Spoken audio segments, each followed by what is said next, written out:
Hello, everyone. How's it going? A very good evening to you all, and welcome to another one of our G2M Student Showcase. And how's it going for everyone? Let's see in the chat. All right, we already have a few people here. Type it in the chat, type some more. Let's hype up this live stream because it is a bit special today. How's it going for everyone? I guess we have some things to talk about today because of how the weather has been. So let me just begin with my side. As you know, I'm Hers. I'm the pixel art mentor as well as the events manager here at G2M. And yeah, so basically the weather has been a bit weird here. Till now we were having sunny, hot weather, but now all of a sudden yesterday it was raining cats and dogs. And today it was very foggy, like a dense fog here in my side in UP. Hi, Chomtu. Chom24377 and Kevin. Hi, how's it going? All right. So, without any further ado, let's just invite the team members of Bellark. So, first of all, we have Nilansh Dwivedi. Hi, Nilansh. Hello. Hello. He's one of the designers of the team Bellark. And now we have two more people, Ritik and Prateek. Hello, hi. I see these two guys together. Yeah. Yeah, nice. Hello. Both of these are also designers. The in-depth introduction they'll give by themselves. But first of all, let's ask them how's it going for you guys? Oh, we're going pretty good, Hush. All of us are doing well. How are you doing?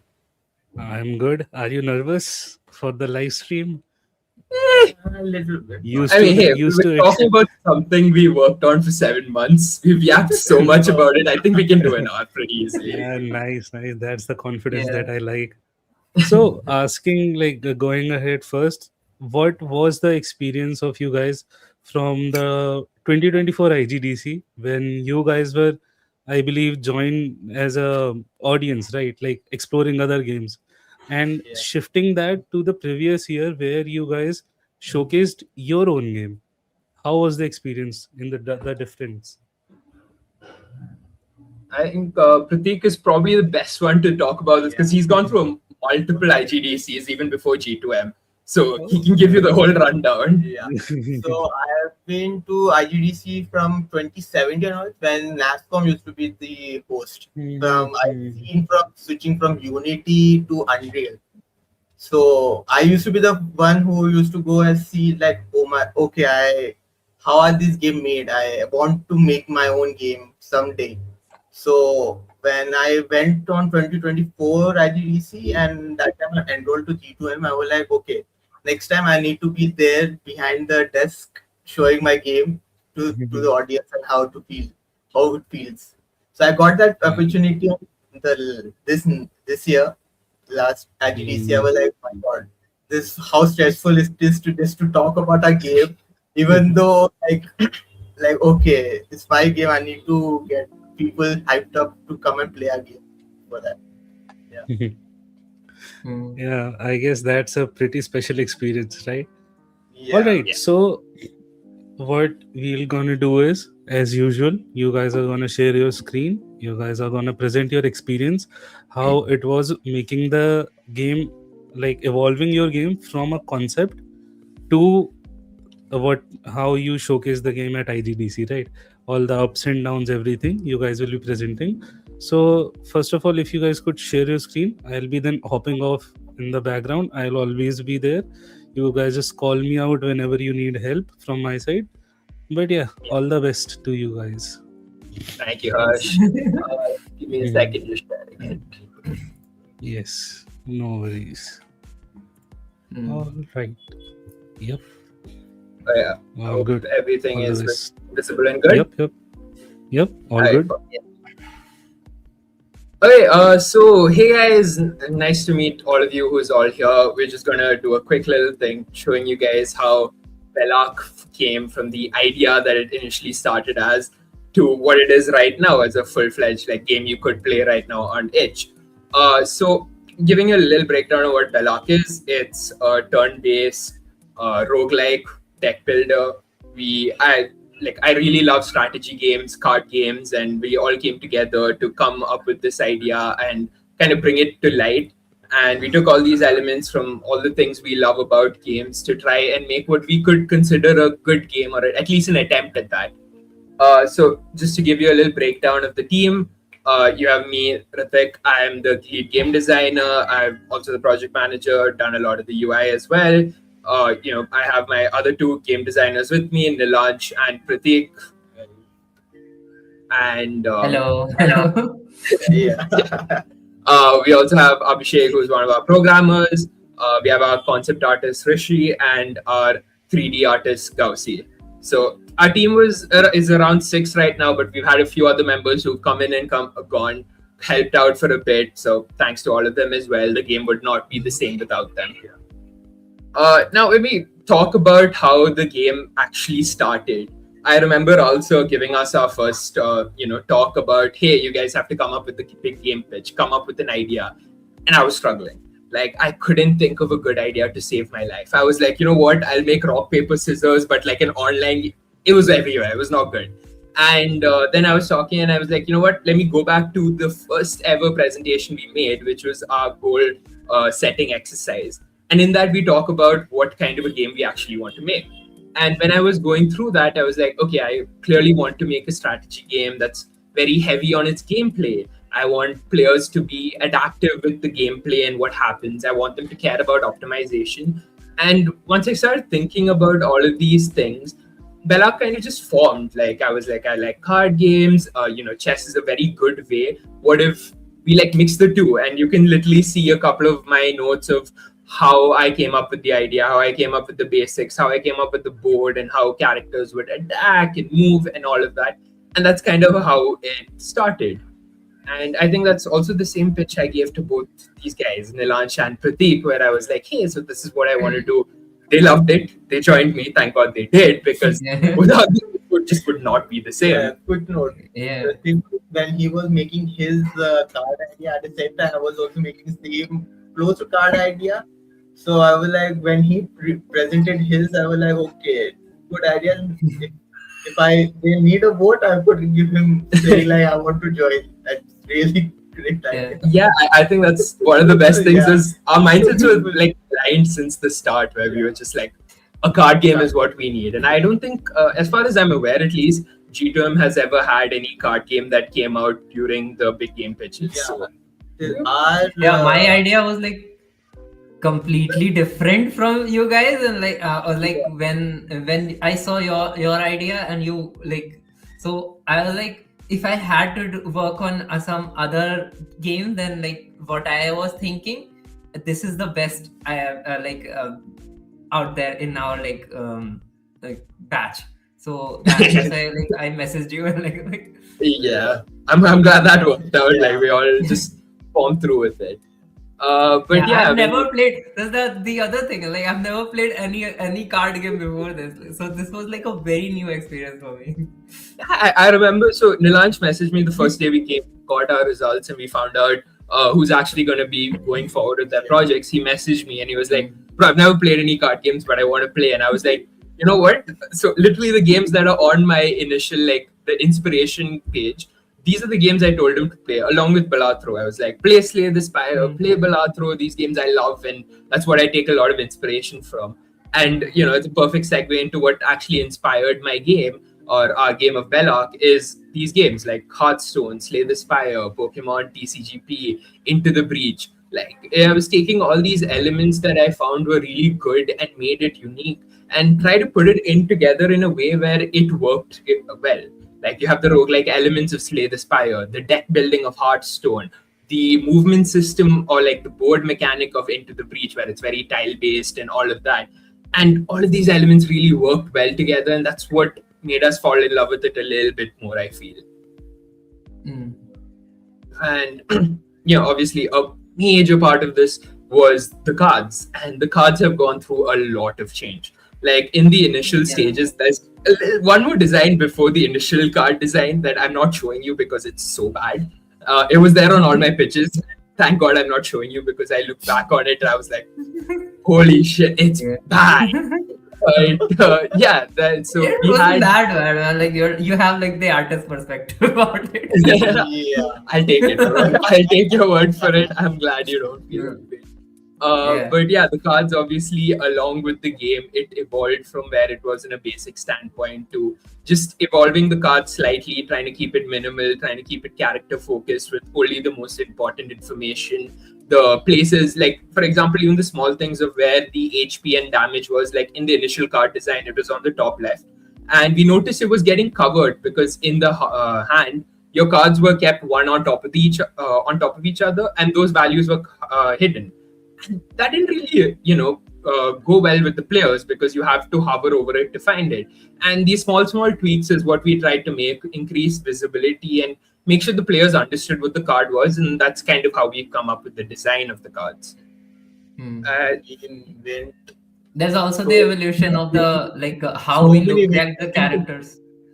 Yeah, we actually went through how so many the initial idea about like this character, for example, the Kazam was this crazy like wizard who's just obsessed with the letter K, and then and he was inspired by that Pokemon Kazam, like you told me about it, right? That's why the like also this like what is it called? The flavor text is spoons. Yeah, literally, like we took inspiration from anywhere we could find at some point. Yeah. But I think that's hopefully what gave it a little bit of originality. I know Satya loved our Kazam. He fell in love with the whole this thing. So initially I was like, bro, I really want to give a cane card-based game. I was like, okay, let us try and see what happens. So I was like, yeah, they like Kazam very much.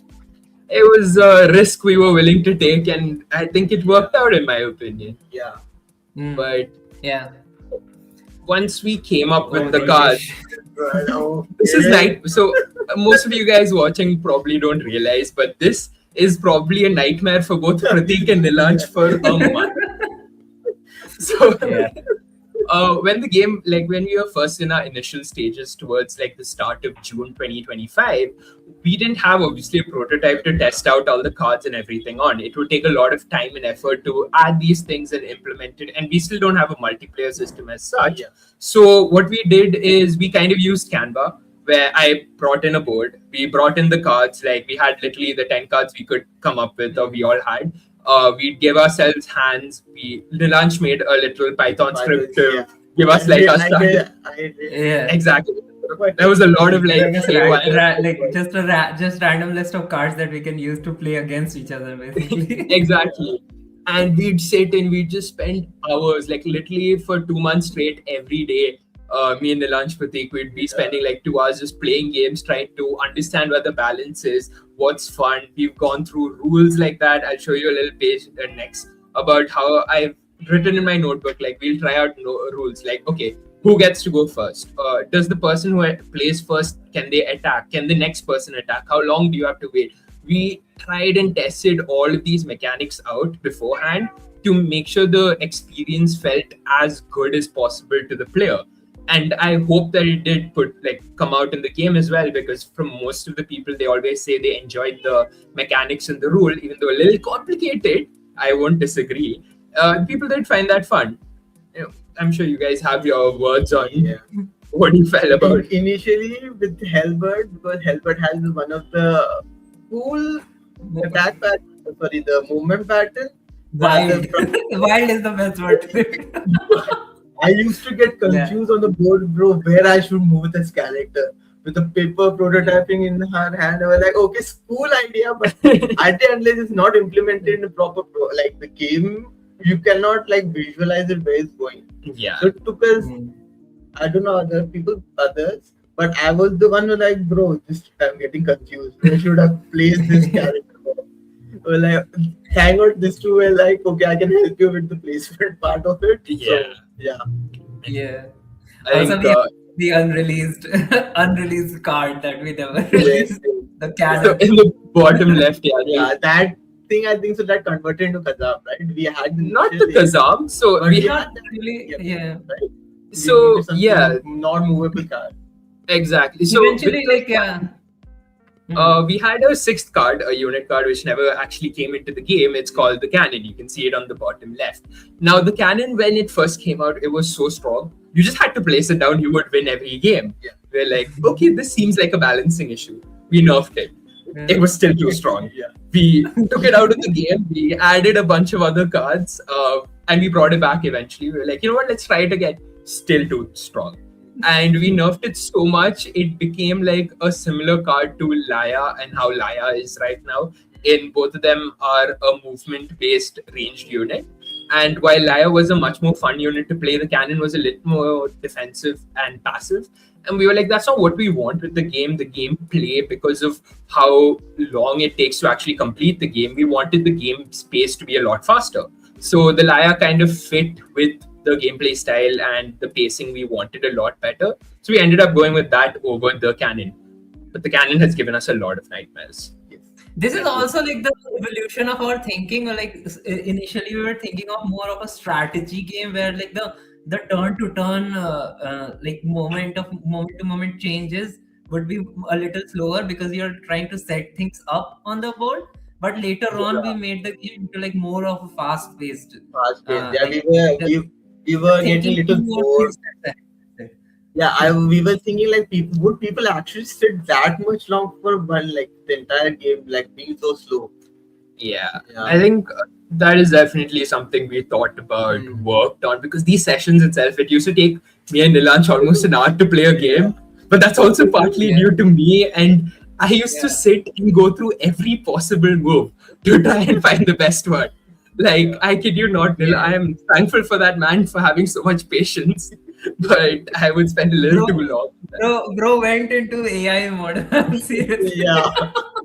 I got the yeah. Oh god, but yeah, that was our initial playtest, and I think we really cared a lot about playtesting, and that's why we gave out so many builds to our playtesters. Also, thanks to all of them for putting in the effort and trying. And yeah, that kind of takes us to like the game rules. So as I was saying, you can see like all our core gameplay rules on the left side, but on the right side you can see one notebook of badly written words.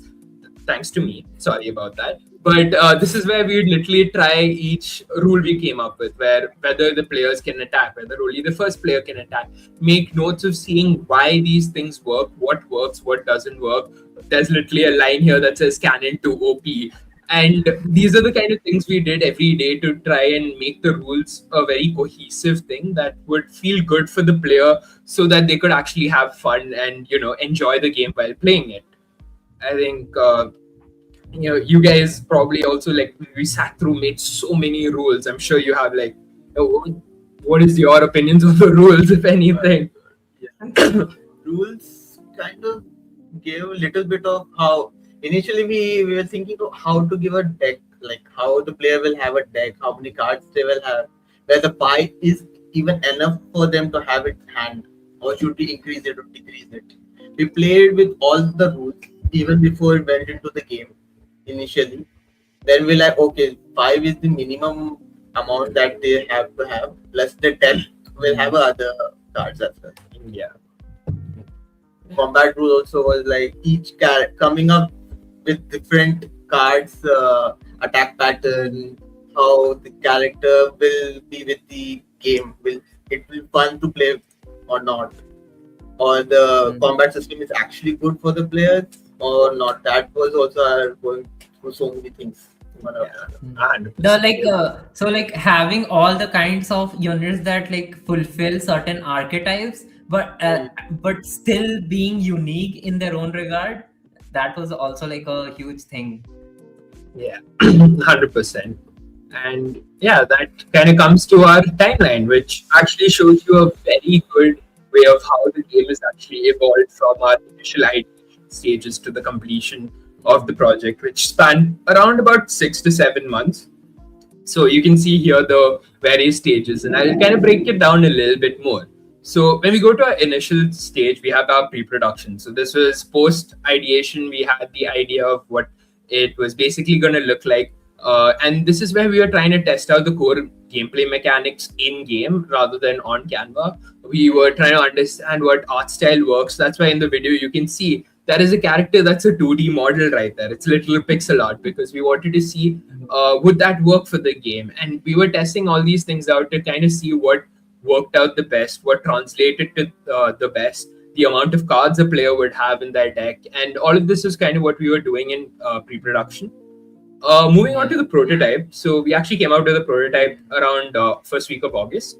And in the prototype, we kind of, again, we still had the 2D versus 3D thing because we wanted some more feedback from other people. We had our camera angles set up. We had a very basic variation of the enemy AI, which you could actually manipulate in our end to kind of see what worked, what didn't work, and what felt good.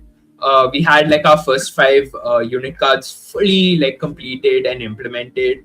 This is the time where everyone said the Kazam was too OP because, well, it was quite strong, but this is also before we added the balance change of when and how easy it was to find him.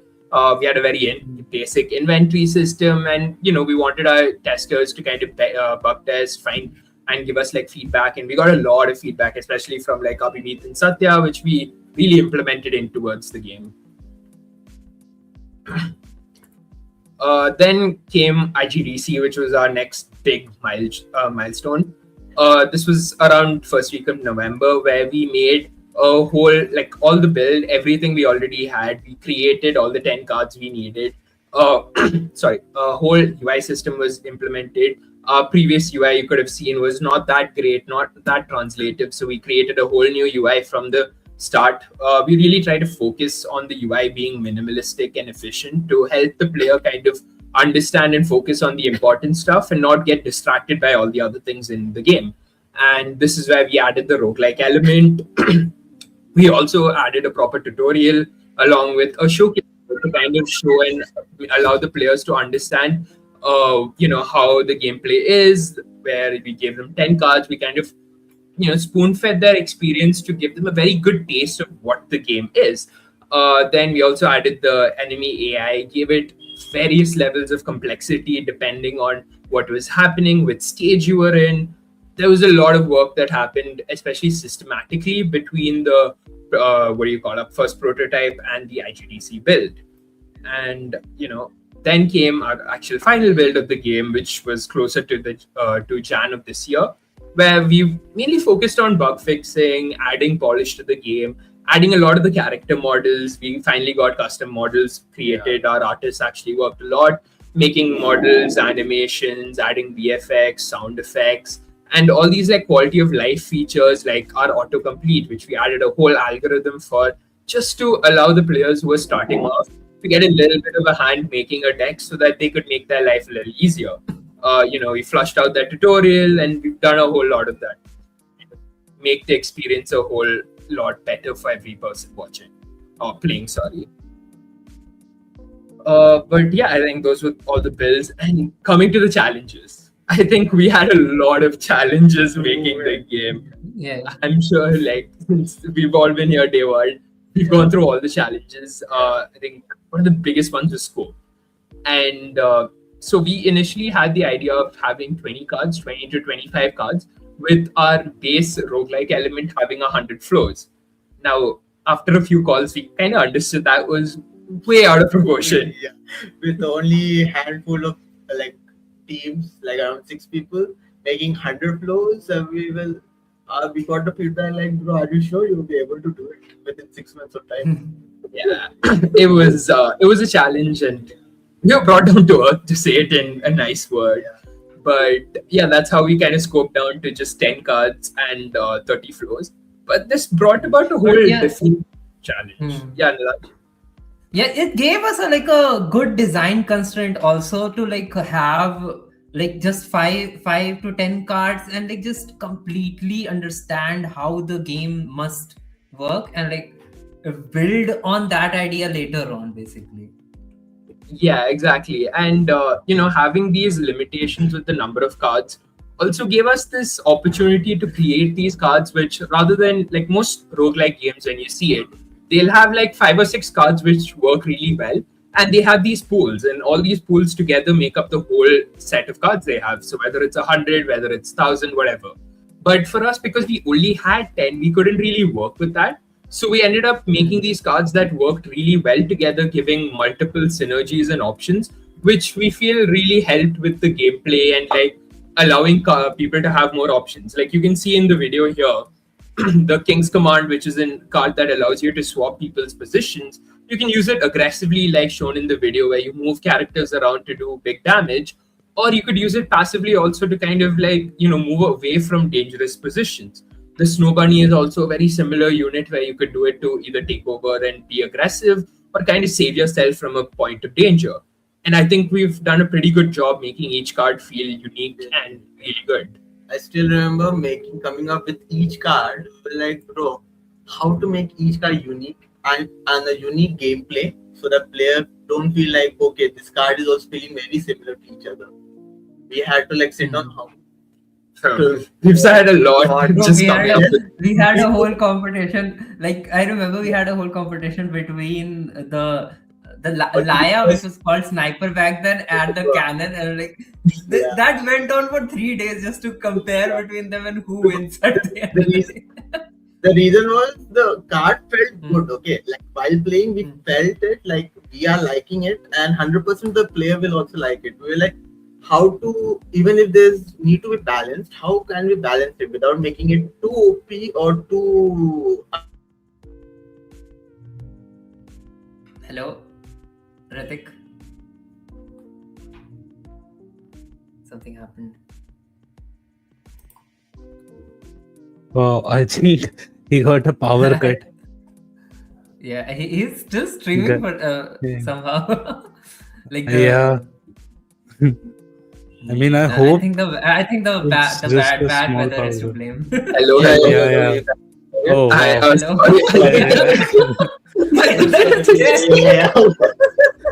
It could not have been worse. Oh God. Oh, bhai. No worries. It's nothing that we could blame on you, so you are fine now. The bad weather is to blame, man. Yeah. I hope the stream is still like happening. Everything is still visible. Yeah. Everything is visible, but you are out of the full screen right now. Yeah, he's like connecting few things. I'm just going on my phone right now so that at least even if the internet gets a little fucked, we can take care of that. So, sorry, no worries. technical issues. Technical glitch, sorry. Yeah. Ghost stories, man. Blame Mother Nature for it. Are we telling ghost stories now? This is literally like all the best that you can do. Hey, I hope everything is fine, right? A bit, like you're cutting out a bit. Right now you're it's cutting. Yeah, now you're back. I think it was just changing the network. Maybe that's why. Yeah, that's what. Yeah. Okay, so back. So back to what we were saying. Yeah, that was about the scope. Now our biggest challenge beyond that was actually the enemy AI, where we first initially started with a completely random AI where it would just take all the moves you had and do it at random. Now this led to the AI not feeling that fun. It kind of did whatever it wanted to, and it didn't really feel that good to play against. Later, we came up with this discussion of do we want to go for a utility AI or a rule-based AI, and this was another problem because utility AI took a lot of effort and time. Hello, Ritik. Yeah, you're gone again. Had to happen today, man. Wow. Maybe I don't know. Maybe like the irony is he changed it to his mobile data so that it does not happen again. Yeah. Yeah. And now it happened like permanently. I think. I hope it's not that bad. I guess it Are can they be even aware? salvageable. Man, stop beating your keyboard like that. It's your own. I'm just typing to him. Yeah, I See get if he it. can respond. I mean, Oh, yeah, now he's he's gone completely from the call itself. I mean, yeah, it's the bad weather. We cannot do anything about it. Yeah. Hang on, let me check if I can Huh. I can stream it. I'll just take over Yeah, for sure. OS. If, huh. Yeah, hold on later.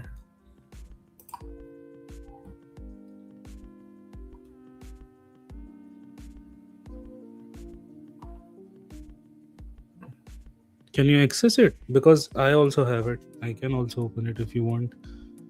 Yeah, it's just loading. Okay, no worries then. Imagine two of these guys were together and both of them went at the same time. Oh, And now they're they're back. We didn't realize what is What happened? No worries. I guess what you guys can do is Nilansh will be sharing the screen so that at least that does not go and he can take over like without any issues. Yeah. Right? Please don't launch. Okay. Hang on, let me just share.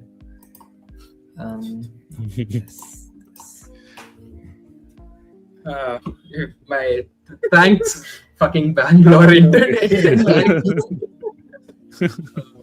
Share screen. You guys, somebody is from Bangalore, let us know how it is because I am also new here. So This has been like this for a while. does it happen in summer zone? It happens all the time. Usually it's because of people going and breaking the electricity lines and boxes for various reasons. But yeah, it's normal Can you Bangalore guys see thing. it? Yeah. Okay. Yeah. So again, I don't know where we got cut off, but Nilansh, where did we stop? Yeah, we were just talking about the enemy AI, like and how like we went from the like It is random complete- AI and then we like eventually added like rule based and stuff basically. Yeah, exactly. Like Nilansh was saying, we kind of tried to incorporate a bunch of moves, strategies, and ways they could actually play the cards. We'd kind of give it like very specific functions, like, hey, if you see this opportunity, this is a really good time to use X and Y card because it's good. And we could kind of figure that out because we played with it so much.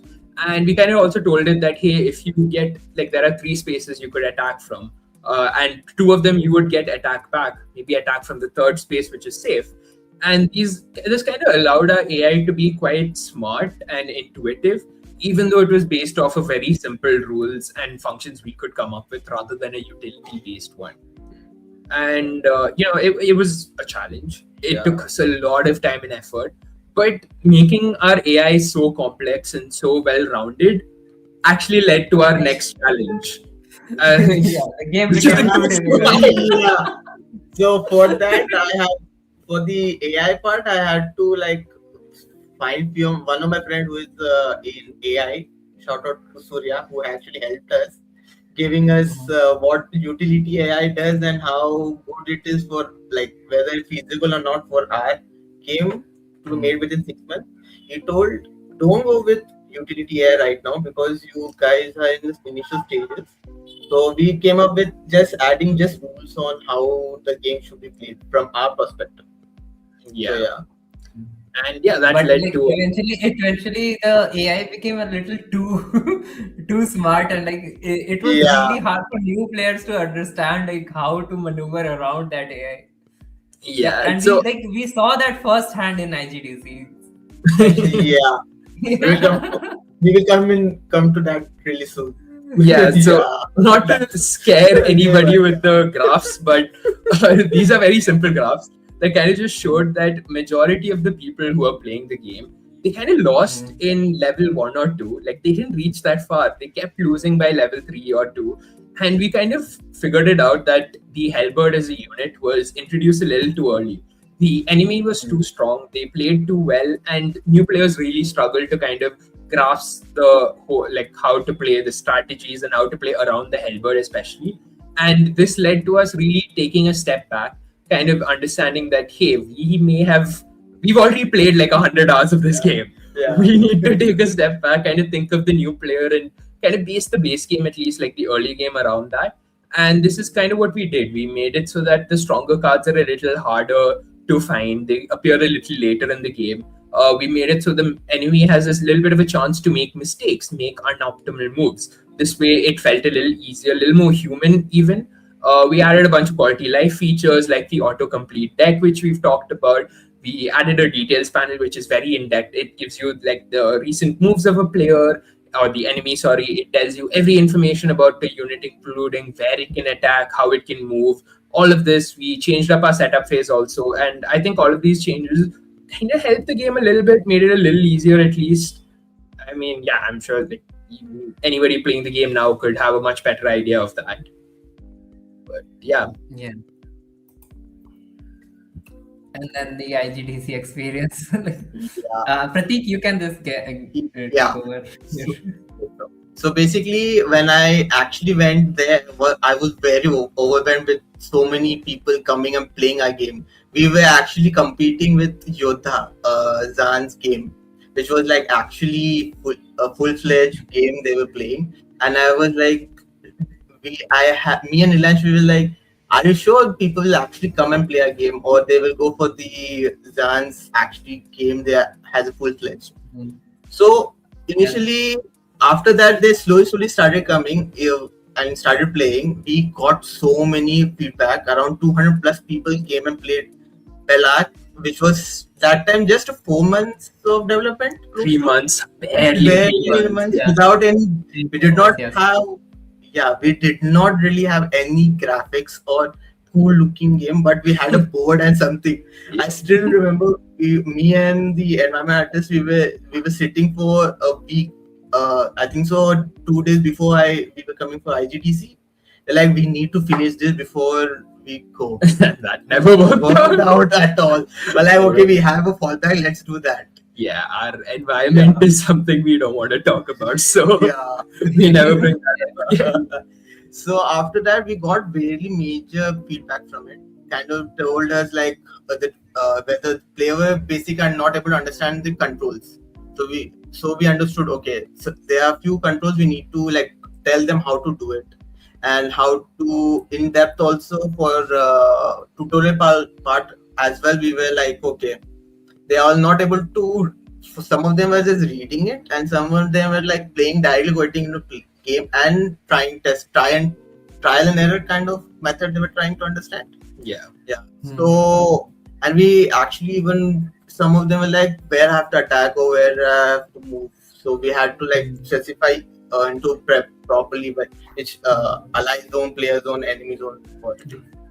That shined a light on like our kind of weird like control scheme that we had to like rehash a little bit later on. We mapped it again, and people were like, where to use even item card or spell card, because initially we thought, okay, they might figure it out how to use their own, but they were still trying to understand what this card does, whether we have to place it on the player or on their own card or onto the other enemy side as well. Yeah. So we had lot of feedback, and I was the one who was like, okay, this is something new, and I was getting very anxious at the same time, how to like, because the game was still in the development and people were actually giving us really good feedback, and most of them were like, I would like to play this, and they kind of liked it. And the best thing was Ritik was the only one who was handling from the back end, because he could not join us in IGDC. Yeah, I was sadly unable to join, so I'm just on the phone like texting them like, hey, how's it going? What's happening? They don't have rain.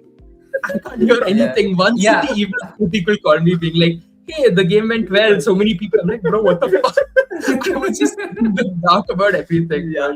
But whenever there used to be little technical difficulty, I used to like text him like, bro, we haven't listened. Can you like update the build and let us like we'll put it a fresh build again? Like, okay, bro, let me wait and let me check. Yeah. And and we had a lot of goodies also. We gave them some stickers. You'll see it around the presentation, especially in the start and the end. Some of the stickers. And people were like, okay, they loved it. They actually took the stickers and all with them, and they were asking like, do we have more? Like, okay, our game is getting a little bit. We did anticipate this many. Public. Okay, people might take it, might not, and so we had to again reprint the entire thing, bring it back again, and we're like, okay, that's good. It was a good mix. I think IGDC really shone some light on the issues with our game that we couldn't see because we played this game for so long. I think a lot of people, especially with the tutorial, kind of went into it being like, hey, we play games, we can figure it out. The game was a little different. We're a little crazy in our heads, so we're like, you know what, we want to make it. And that's kind of what happened, because like that's why we're like, okay, we need to make the control scheme a little easier, we need to make the tutorial a little better. These two guys killed it there, where they kind of handled everything. And I still remember one incident, like few incidents that happened. Like people were like coming and asking, "Do you give internships?" And we were like, "We are not a proper like company kind of thing. We are still students showcasing our game." They were like, the odd compliment we got was, the game which you are showcasing is much better than other games which is being showcased at student level. Yeah. Because we were still not competing with other indie 40s and all, but as a student, we were getting this much praise. They were like, okay, and that's why we got the character artist and 3D artist from there. They approached us like, can you like help? Like, I would like to pitch in and help you guys in the making of this game. Like, okay. Yeah, like what Harsh is saying, people came merch hunting and stayed for the game. Yeah. Yeah, that's the best compliment we could get. Like honey traffic. Like, please come and join us. But yeah, I think going on to the art, I think the launch, you can. Yeah. The art style, the evolution of the art style, like when we like initially started thinking about how the game is gonna look. Initially, we were thinking about, since it was a card game and the board was more or less like the dimensionality is 2D, then we were like thinking of making this entirely 2D. But eventually, like we realized that the like six direction movement of each unit and their abilities just make it hard to do this in 2D, and it will be really hard to like visualize everything that these units can do in 2D. That's why we like went for a 3D art style.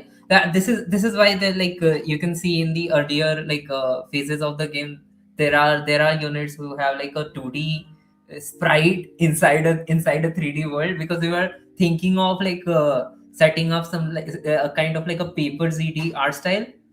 Then like eventually we moved on to the 3D, and also we were like hand in hand we were thinking about the environment. Oh, nice. Yeah, this is much better. Yeah, bro, we're having a lot of technical issues right now. My laptop just fully died, so that's great. But I hope you're audible and everything, right? You're audible, right? Yeah. You're much better audible actually. Okay, we'll take it. Yeah. But yeah, you go ahead and launch about our this thing.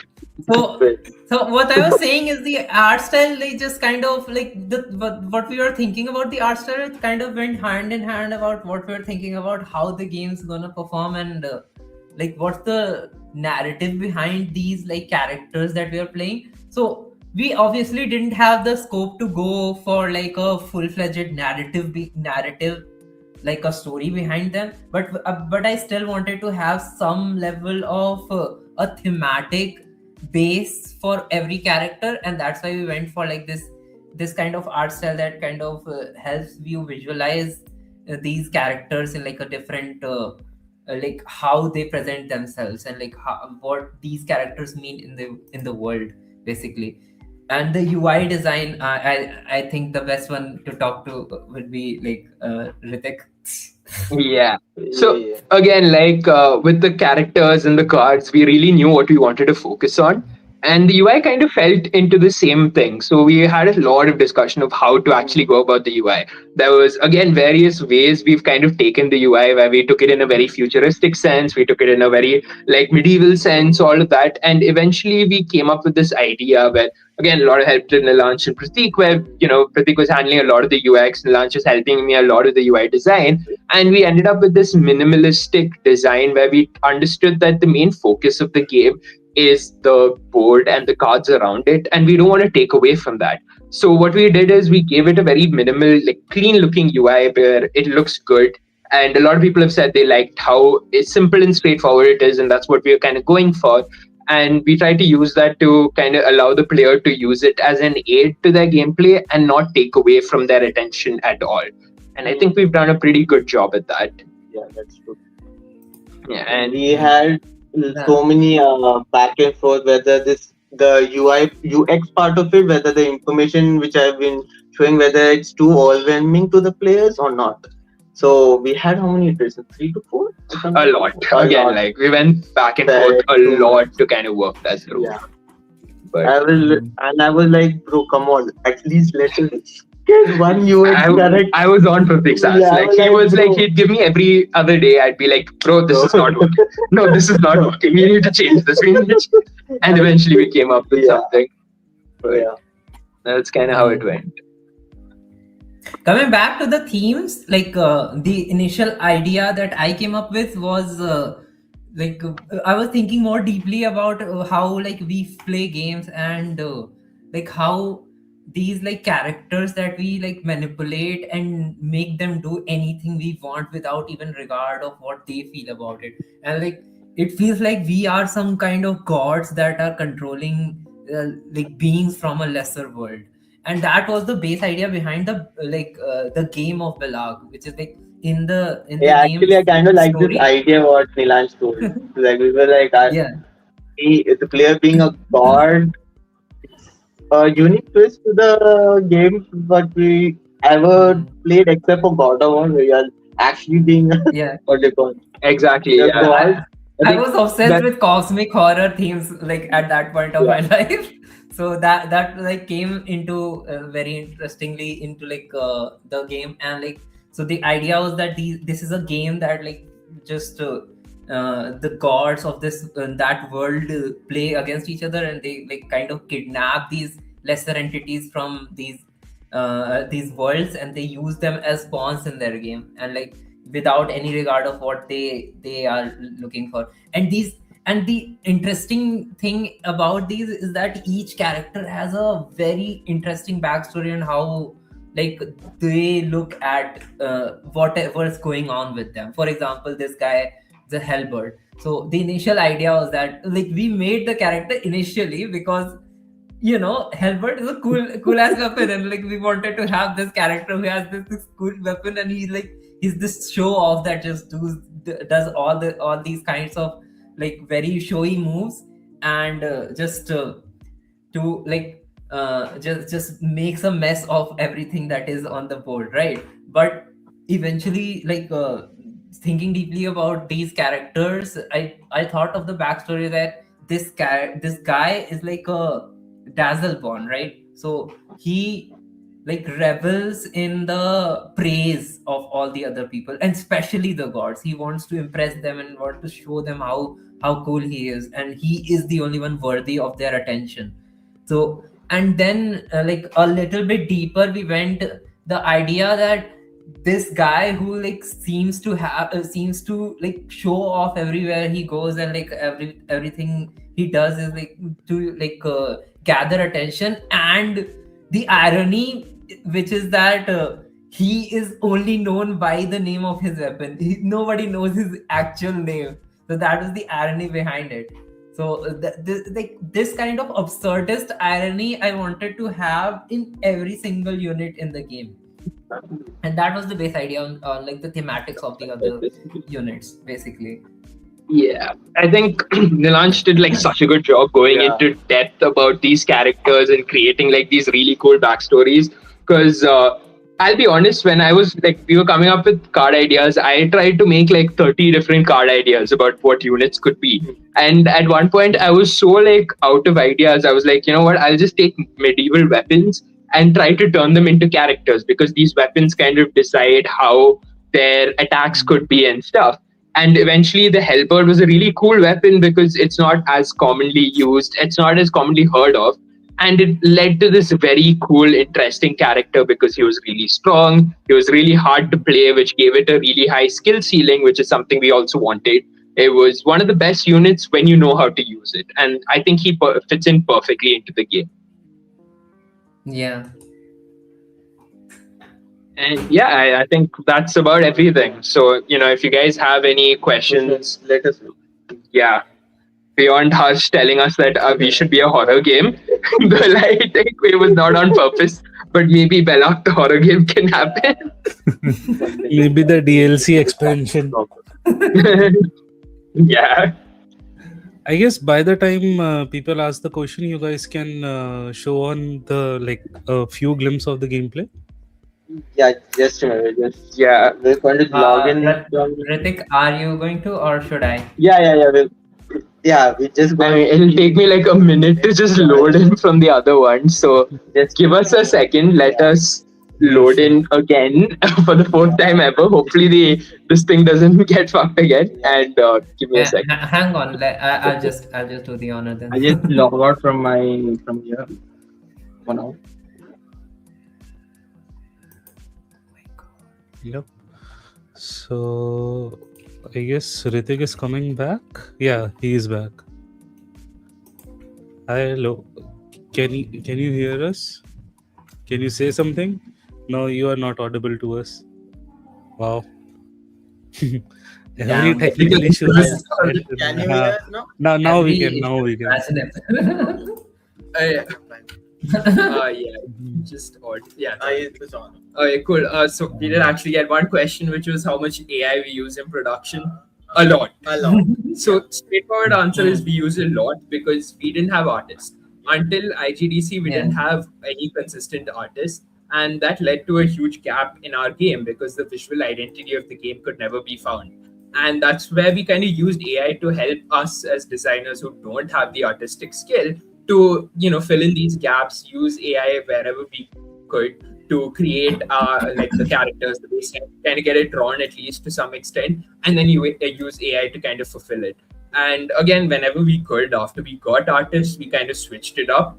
But there is a lot of AI within the game, especially. Still now, we are trying to remove it slowly as we kind of refer to the artists right now. Yeah. Remove all those things. But again, people get busy. There is limitations with how much effort and time people can put in, and that's kind of been where we are at. To be fair, we always treated all the AI part of the thing as like placeholder art instead of like actually production art, and like we want to have like the entire game produced by artists at some point. Yeah. I mean, so again, visual consistency, it could be hard, but so the way we did approached AI at least with the art is we kind of had like we had someone draw out a very basic sketch of how the character should look like, and all of that, and then we gave that to the AI and tried to work a lot to make it look similar. This was again just for the cards. So for the actual 3D models, we were just using it of whatever we could find from the Unity asset store. And later on, when we actually made the units themselves, we were able to convert the cards with these unit models. That's what you could see with the card art that's there. And that eventually led to us having consistency. It's just even with AI, we tried to keep it as consistent as possible. Yeah. Reason being in during IGDC, they were like your AI is the art which you added. It's not looking like AI generated. It was more like how you say, really cool looking one on them. But I had to tell them no, we are using AI generated as we don't have artists to creating each character's art. Yeah. So I think that we did pretty good way to make people think we did a really good art for that. I mean, as long as people enjoyed it, and it was more about just communicating that. Yeah. So now we are trying to slowly remove the AI generated art because people now they have character artists, so he is not getting enough time for us with the art. So we're like, okay, yeah, exactly. So that's kind of been what it's up with. So now Nilansh is currently showing how the tutorial looks right now, where we've kind of broken down all the aspects. It's a tutorial that will take you 5 minutes to play through. It is taken this much time because we understood there is so many nuances within the game, and taking this time and effort to kind of explain it to the player allows them to understand it a lot better from what we've understood from our playtesters. And that's why even if you guys do play the game right now, I think the link for our game should be the itch link. I think Harsh has already shared it, or it's in the description. And you can see that the game's tutorial does take some time. There is still a lot of bugs within the game. We will not disagree on that. We've had issues with all these things coming in our systems because it's a very system heavy game. Again, there's been a few issues there and here and there, but we've tried our best to come up with what works and what would translate the best to a player. And if you guys have time, do play a game and give us some feedback, as we are open for that. Yeah, exactly. Yeah. Please do. And do share with your friends. Yeah. Yeah. Yeah. So that was Bellark. That was This is Bellark, right? I think the tutorial is using one of our environments we tried to work through, but could not work because of various art issues and issues regarding like the visual design and like how the textures weren't loading and how it wasn't working with what we wanted. So we have a very different environment when you actually play the game. The game's a little like it's gonna take you. It's an experience to say the least. But yeah, this is the tutorial. We've kind of based a very easy AI. You can see on the right side here where the details panel is, how it shows you even small information like how many enemy units, player units are there, the game's logs, the turns, all of this to very easily communicate to the player and kind of tell them like what's happening. In the words of Card Slop Games, it does look refreshing. Wow, hey, we're not Card Slop, okay, come on. At least call us like Chess Slop or something, give us a little better. We are in the both territories. So. Yeah. Yeah, so I like this slogan, "We are Bellark." We are Bellark. More like, bro, we are Bellark. Yeah. Bro, we'll convert everyone. I think that's something Helbert would say. We are Bellark. Maybe we call our players Bellarkians, and then that's what Bellark. Yeah, so then this is again the tutorial. So a little thing we never actually mentioned, we just glossed over, is the little guy in the corner over there. He is kind of our mascot and he's kind of the character who is supposed to help you throughout your game. He'll pop up while you're playing, kind of tell you, any tips, tricks, how to play, tutorial. He's in charge of the tutorial. And he is meant to be like this little mischievous guy who kind of he just exists to like mess with you, but at the same time hold your hand through the process as you are technically a god in the world of Bellark, and you have to play with these characters, these mere mortals. And he's one of the guys. You can see it in our tutorial. In the presentation also, he is hidden here and there for anyone who noticed and put in that little bit of time. But yeah, I modeled him after like 22 from Soul, if anybody knows.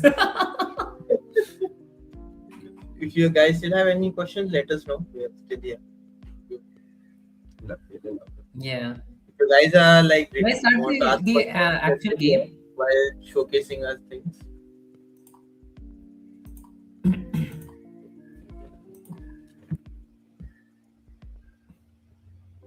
And yeah, this is kind of the tutorial where we let you kind of explore. We teach you how to do the basics. We teach you how to ride the bike, and then we tell you to ride it yourself. Just put you on the street directly, but without any traffic. Hence why the AI is a little weaker.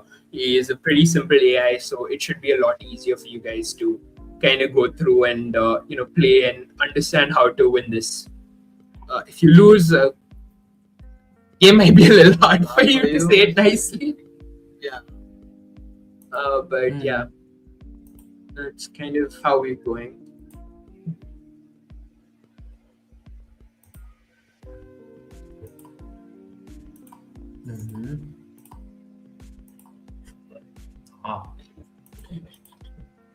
Yeah, it looks like one of our designers is going to lose. Maybe it's not that bad if you lose, guys.